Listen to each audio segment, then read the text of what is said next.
வணக்கம். இது news first in பிரதான செய்திகள். உங்களோடு இணைந்து கொண்டிருக்கும் நாங்கள் ஜெனி ஜீவராஜ், ஜெஃப்ரி ஜெபதார்ஷா. விரிவான செய்திகளுக்கு செல்லும் முன்னர் முதலில் இன்றைய தலைப்புச் செய்திகள். அதிக மழையுடன் கூடிய வானிலை காரணமாக உயிரிழந்தவர்களின் எண்ணிக்கை 6 உயர்வு. மக்களின் இயல்பு வாழ்க்கை பாதிப்பு. ரத்மலானை பகுதியில் உள்ள வீடொன்றில் ஏற்பட்ட தீயினால் 3 பலி. பிரதம நீதியரசர் மீதான குற்றப்பிரேரணையின் முதற்கட்ட விசாரணைகளை சட்டத்துறையில் அனுபவம் உள்ளவர்களை மேற்கொண்டிருக்க வேண்டும். அமைச்சர் திஸ்ஸ விதாரண தெரிவிப்பு. சட்டத்தரணி குணரத்ன வன்னிநாயக்கவிற்கு அச்சுறுத்தல்.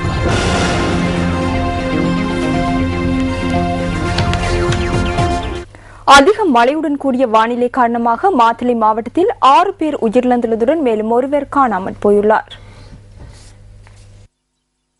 மாத்தளை ரத்தோட்ட போதைக்கொட்டுவ பகுதியில் உள்ள வீடொன்றின் மீது மண் சுவர் ஒன்று இடிந்து விழுந்ததில் 16 வயது சிறுமி ஒருவர் உயிரிழந்துள்ளார். சம்பவத்தில் காயமடைந்த சிறுமியின் தாய் மாத்தளை மாவட்ட வைத்தியசாலையில் அனுமதிக்கப்பட்டு சிகிச்சை பெற்று வருவதாக மாவட்ட அனர்த்த முகாமைத்துவ நிலையத்தின் உதவி பணிப்பாளர் தெரிவிக்கிறார். அத்துடன் மாத்தளை ரத்தோட்ட பகுதியில் ஏற்பட்ட மண் சரிவினால் மேலும் 4 உயிரிழந்துள்ளதாகவும் அவர் குறிப்பிட்டார். இதேவேளை மடவள மொரக்கஹமட பகுதியில் ஏற்பட்ட வெள்ளத்தில் சிக்குண்டு ஒருவர் காணாமல் போயுள்ளார். காலி தவளம எலஹோல இத்தவில பகுதியில் நேற்றிரவு ஏற்பட்ட மண் சரிவினால் 3 வீடுகள் சேதமடைந்துள்ளன. නූරේලිය හයි ෆොරස්ට් වලපනේ පදියපැලැල්ල සහ මතුරට පදියපැලැල්ල මාර්ගවල ගමනාගමනය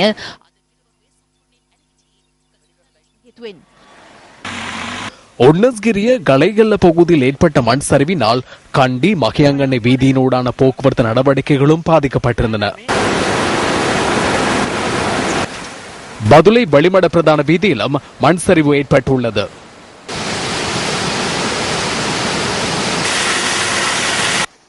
இதேவேளை நாட்டின் சில பகுதிகளில் ஏற்பட்டுள்ள அதிக மழையுடன் கூடிய வானிலை காரணமாக பாவிகள் மற்றும் நீர்த்தேக்கங்களின் வான்கதவுகள் திறந்துவிடப்பட்டுள்ளன.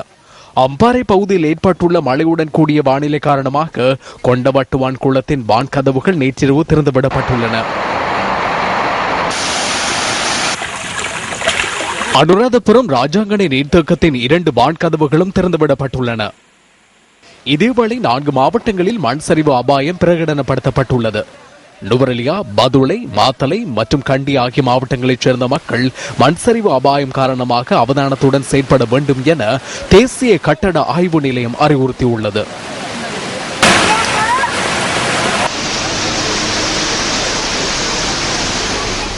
இதேவேளை நாட்டில் ஏற்பட்டுள்ள பலத்த மழையுடன் கூடிய வானிலையினால் பல பகுதிகளில் வெள்ளப்பெருக்கு ஏற்பட்டுள்ளது. அதிக மழையுடன் கூடிய வானிலை காரணமாக பீகாஓயா பெருக்கெடுத்தமையினால் A9 வீதியின் அம்பித்தன்ன முதல் அக்குரணை வரையான பகுதி வெள்ள நீரில் மூழ்கியுள்ளது. இதனால் வாகன போக்குவரத்துக்கு பாதிப்பு ஏற்பட்டுள்ளதாக எமது செய்தியாளர் குறிப்பிட்டார். கண்டி ரயில் நிலையத்திலும் இன்று காலை மழைநீர் தேங்கி காணப்பட்டது. மண்மேடொன்று வடிகானில் இடிந்து விழுந்தமையினால் நீர் வெளியேற முடியாத நிலை ஏற்பட்டிருந்ததாக எமது செய்தியாளர் குறிப்பிட்டார்.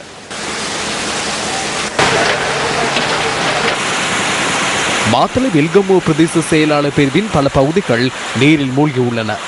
இதனால் மக்களின் இயல்பு வாழ்க்கை பாதிக்கப்பட்டுள்ளது.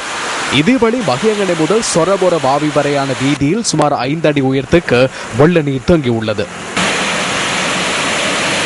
அம்மந்தோட்டை பகுதியில் வெள்ளம் காரணமாக மைரபுர சுனாமி வீட்டு தொகுதியின் 30 வீடுகள் நீரில் மூழ்கியுள்ளன.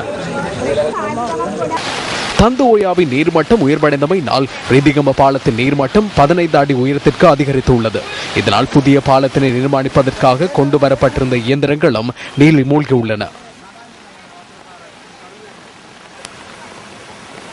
இப்பாகமோ குபல்லங்க வீதி, டம்புள்ளை குரணாகல் வீதி ஆகிய பகுதிகளின் 2 இடங்கள் நீரில் மூழ்கியுள்ளன.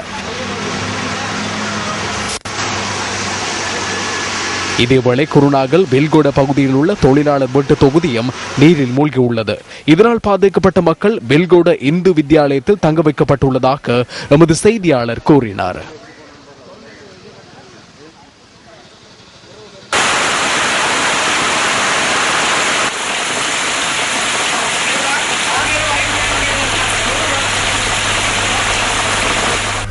இதேவேளை கிழக்கு மாகாணத்தின் பல பகுதிகளிலும் பெய்து வரும் பலத்த மழை காரணமாக அந்த பகுதிகளின் மக்களின் இயல்பு வாழ்க்கை பாதிக்கப்பட்டுள்ளது. மட்டக்களப்பு மாவட்டத்தின் ஏறாவூர், காத்தான்குடி, கண்ணகிபுரம், குருமன்வழி, பட்டியிருப்பு, குருமன்வழி, மகளூர், ஓந்தாச்சிமடம் மற்றும் களுவாஞ்சிக்குடி உள்ளிட்ட பகுதிகள் மழையினால் பாதிக்கப்பட்டுள்ளதாக தெரிவிக்கப்படுகிறது.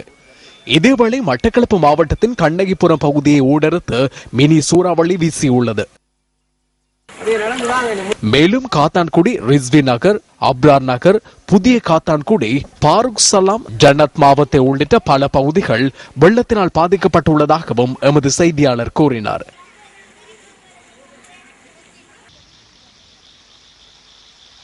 ஏறாவூர் பிரதேச சபையினால் இன்று மாலை வீதிகளில் தேங்கி நின்ற நீரை வெளியேற்றும் நடவடிக்கைகள் முன்னெடுக்கப்பட்டதாக பிராந்திய செய்தியாளர் குறிப்பிட்டார். மழையுடன் கூடிய வானிலையினால் அம்பாறை மாவட்ட மக்களின் அன்றாட நடவடிக்கைகள் பெரிதும் பாதிக்கப்பட்டுள்ளன. மாவட்டத்தின் பல பகுதிகள் வெள்ள நீரில் மூழ்கியுள்ளதாக எமது செய்தியாளர் கூறினார். மருதமுனை தொடக்கம் பொத்துவில் வரையான கரையோர பகுதிகளில் தொடர்ச்சியாக கடும் மழை பெய்து வருகிறது. கடும் மழை காரணமாக மக்களின் இயல்பு வாழ்க்கை பாதிக்கப்பட்டுள்ளதுடன் சாதாரண தர பரீட்சை எழுதும் மாணவர்களும் சிரமங்களை எதிர்நோக்கியுள்ளனர். இதேவேளை கல்முனை அம்பாறை வீதியில் உள்ள மாவடிப்பள்ளி பாலம் நீரில் மூழ்கியுள்ளது. இதனால் இந்த வீதியூடான போக்குவரத்து பாதிக்கப்பட்டுள்ளது. அத்துடன் மாவட்டத்தின் நிந்தவூர், ஒழுவில், அட்டாளச்சேனை, திருக்கோவில், கோமாரி உள்ளிட்ட பிரதேச வயற்காணிகளும் பாதிக்கப்பட்டுள்ளன. மாப்பலான விவசாய விஞ்ஞான பீடத்தினை அண்மித்த பகுதியில் இன்று முற்பகல் பெய்த மழையுடன் மீன்கள் சில வீழ்ந்துள்ளன. அந்த மீன்கள் நமது கேமராவில் இவ்வாறு பதிவாகின. கடற்றொழில் மற்றும் சமுத்திர விஞ்ஞான பீடத்திற்கு இந்த மீன்கள் ஆய்விற்கு அனுப்பி வைக்கப்பட்டுள்ளதாக மாப்பலான விவசாய விஞ்ஞான பீடம் குறிப்பிட்டது.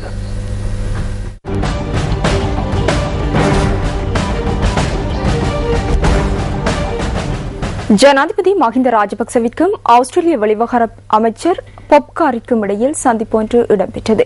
இந்த சந்திப்பு அலரி மாளிகையில் இன்று இடம்பெற்றது. இருதரப்பு உறவுகள் குறித்து இதன்போது கலந்துரையாடப்பட்டதாக ஜனாதிபதி ஊடகப் பிரிவு குறிப்பிட்டுள்ளது. ஆஸ்திரேலியாவிற்குள் பிரவேசிக்கும் சட்டவிரோத குடியேற்றவாசிகள் குறித்தும் இதன்போது கலந்துரையாடப்பட்டுள்ளது. இலங்கையில் நடைபெறவுள்ள பொதுநலவாய நாடுகளின் அரசு தலைவர்கள் மாநாடு தொடர்பாகவும் இரு நாடுகளுக்கு இடையிலான பொருளாதார நடவடிக்கைகள் தொடர்பாகவும் இங்கு கலந்துரையாடப்பட்டுள்ளது. மனித உரிமை மீறல் மற்றும் உறுப்பு நாடுகளில் நிலவும் பொதுவான பிரச்சினைகள் தொடர்பில் கருத்துக்களை பரிமாறிக்கொள்வதற்கு பொதுநலவாய நாடுகளின் அரசு தலைவர் மாநாடு சிறந்த களமாக அமையும் என ஆஸ்திரேலிய வெளிவகார அமைச்சர் குறிப்பிட்டுள்ளார்.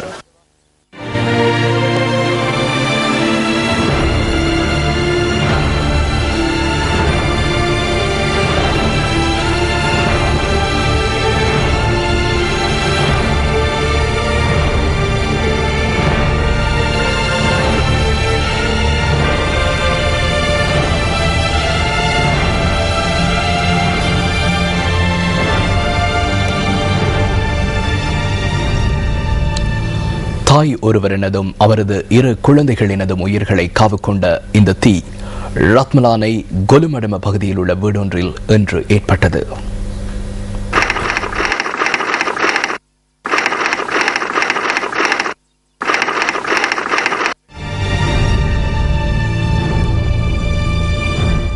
தீயினால் இவர்கள் மூவரும் உயிரிழந்துள்ளனர். இதன்போது இந்த இரு குழந்தைகளின் தந்தை வேறொரு அறையில் இருந்துள்ளார். சம்பவத்தில் உயிரிழந்த சந்தமாலி மொரட்டுவை வேல்ஸ் குமரி வித்தியாலயத்தின் ஆசிரியை.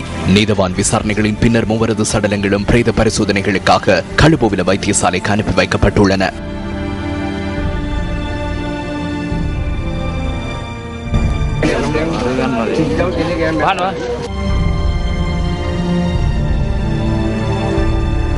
இவர்கள் மூவரும் அறைக்குள்ளேயே தீக்கிரையாகி உயிரிழந்துள்ளனர். அறைக்குள்ளுள்ள இரு கட்டில்களின் நடுப்பகுதி மாத்திரம் தீயில் எரிந்துள்ளது. ரசாயன பகுப்பாய்வு அறிக்கை மற்றும் மின் பொறியியலாளர்களின் அறிக்கைகளை பெற்றுக்கொள்ள முன்னர் மரணத்திற்கான காரணத்தை கூற முடியாது என போலீசார் குறிப்பிடுகின்றனர்.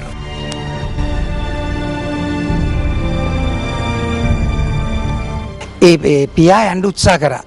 තමාගේ භාර්යාවයි දරු දෙන බේරගන්න යන්න බෑ කෑ ගහගෙන ඉන්නවා. தனது மனைவியையும் குழந்தைகளையும் காப்பாற்றுவதற்காக தந்தை அறைக்குள் செல்ல முற்பட்டார். உள்ளே செல்ல முடியவில்லை. கூச்சலிட்டுக் கொண்டு இரண்டாவது தடவையும் உள்ளே செல்வதற்கு முயற்சித்தார். எனினும் முடியவில்லை. அதற்கு பின்னர் நான் உள்ளே செல்ல முயற்சித்தேன். உள்ளே செல்ல முடியவில்லை. இரண்டாவது தடவையும் முயற்சித்தேன். முயற்சி பலனளிக்கவில்லை. போலீசார் செல்ல முயற்சித்தனர். எனினும் செல்ல முடியவில்லை. மறுபுறமாக சென்று ஜன்னல்களை உடைத்து நீரை ஊற்றி தீயை அணைத்தோம். பின்னர் போலீசார் உள்ளே சென்று பார்த்த வழியில் மூவரும் உயிரிழந்திருந்தனர். ඒ තුන් දෙනාගේම හුස්ම ගිහිල්ලයි කියලා.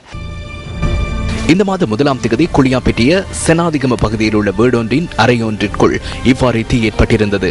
தீ ஏற்படுகின்ற சந்தர்ப்பத்தில் தந்தை அறைக்குள் இருக்கவில்லை என்பதுடன் தீயில் மனைவியும் மகளும் உயிரிழந்திருந்தனர்.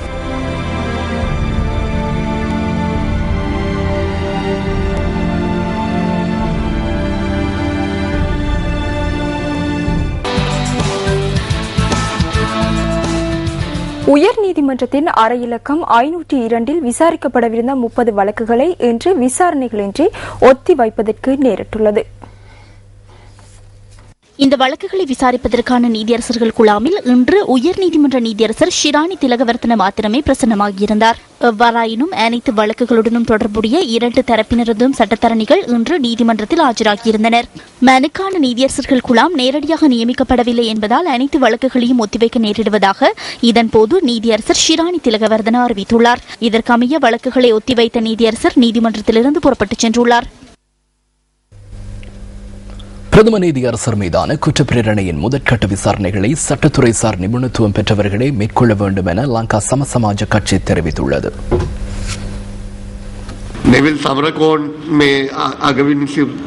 நெவில் சமரகோன் சரத்தன் சில்வா போன்ற பிரதம நீதியரசர்களுக்கு எதிரான குற்றப்பிரேரணைகளின் போதும் தெரிவுக்குழு மூலமே செயற்பட்டனர். அதுவே இங்கும் இடம்பெற்றுள்ளன. அது சட்டபூர்வமானது. எனினும் சமசமாஜ கட்சி என்ற வகையில் அதில் குறைபாடு உள்ளதாக நாம் கருதுகிறோம். பிரேரணையின் முதற்கட்ட விசாரணைகளை சட்டத்துறை சார் நிபுணத்துவம் பெற்றவர்கள், அதாவது ஓய்வு பெற்ற நீதியரசர்கள் அல்லது அந்த தரத்தைச் சேர்ந்தவர்கள் மேற்கொள்ள வேண்டும். இந்த கொள்கையை பல நாடுகள் செயற்படுத்தியுள்ளன. எனினும் நமது நாட்டில் அந்த நடைமுறை இதுவரை செயற்படுத்தப்படவில்லை. உத்தேச அரசியலமைப்பு திருத்தத்தில் நமது யோசனைகளை இணைத்துக் கொண்டால் சிறப்பாக அமையும் என கருதுகிறோம். துப்பாக்கிகளுடன் வருகை தந்த 4 பேர் தமது வீட்டிற்கு முன்பாக வாகனத்தை நிறுத்தி அச்சுறுத்தல் விடுத்ததாக சட்டத்தரணி குணரத்ன வன்னிநாயக்க தெரிவிக்கின்றார்.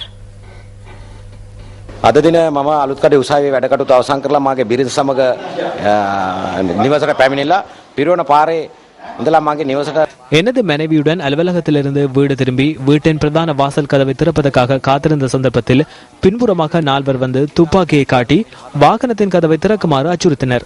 அத்துடன் ஆயுதத்தினால் வாகனத்தின் கதவின் மீது தாக்குதல் நடத்தினார்கள்.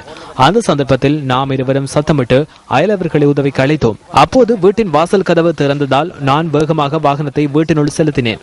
அயலவர்கள் வீட்டிற்கு அருகில் கூடியதால் அச்சுறுத்தல் விடுத்தவர்கள் தப்பிச் சென்றனர். அச்சுறுத்தல் விடுத்தவர்கள் சுமார் 30 நிமிடங்கள் அங்கு நின்றதாகவும் 500 மீட்டர் தொலைவில் வெள்ளை வேன் ஒன்று நிறுத்தி வைக்கப்பட்டிருந்ததாக எனக்கு தகவல் கிடைத்துள்ளது. இந்த சம்பவம் தொடர்பில் பொர்லஸ்கம போலீஸ் நிலையத்தில் முறைப்பாடு செய்துள்ளேன். පහරක් දුන්නා වීදුරුව දෙනකොට මගේ ගේට්ටුව සේවන්න ඇරියා. ඊට පස්සේ මම වේගය වැඩි කරලා වත්ත ඇතුළට වාහනේ ගත්තා. ඒ අවස්ථාවේදී වුන් පිරවන පන්සල පැත්තට 4 දෙනා පැනලා දිව්වා. இந்த சம்பவம் தொடர்பில் விசாரணைகள் ஆரம்பிக்கப்பட்டுள்ளதாக போலீஸ் ஊடக பேச்சாளர் சிரேஷ்ட போலீஸ் அத்தியட்சகர் பிரசாந்த் ஜாயக்கோடி தெரிவிக்கின்றார். நேற்று நடைபெற்ற சசுனட அருண நிகழ்வொன்றில் கலந்து கொண்ட ஐக்கிய தேசிய கட்சியின் பிரதி தலைவர் சஜித் பிரேமதாஸ் நீதித்துறை தொடர்பில் கருத்து வெளியிட்டார்.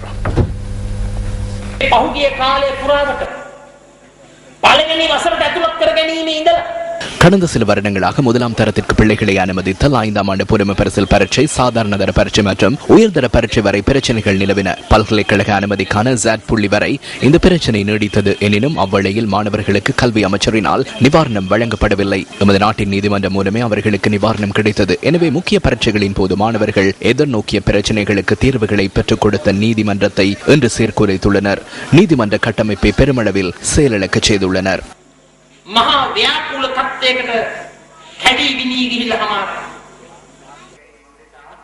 346வது சசுனட அருண திட்டம் நேற்று பிங்கிரிய கொட்டயாய ஸ்ரீ பெருக்கும்பா விகாரையில் முன்னெடுக்கப்பட்டது. இதன்போது குருநாகலையைச் சேர்ந்த இருவர் சசுனட அருண திட்டத்திற்காக சஜித் பிரேமதாசவிடம் ஒரு தொகை பணத்தை அன்பளிப்பு செய்தனர்.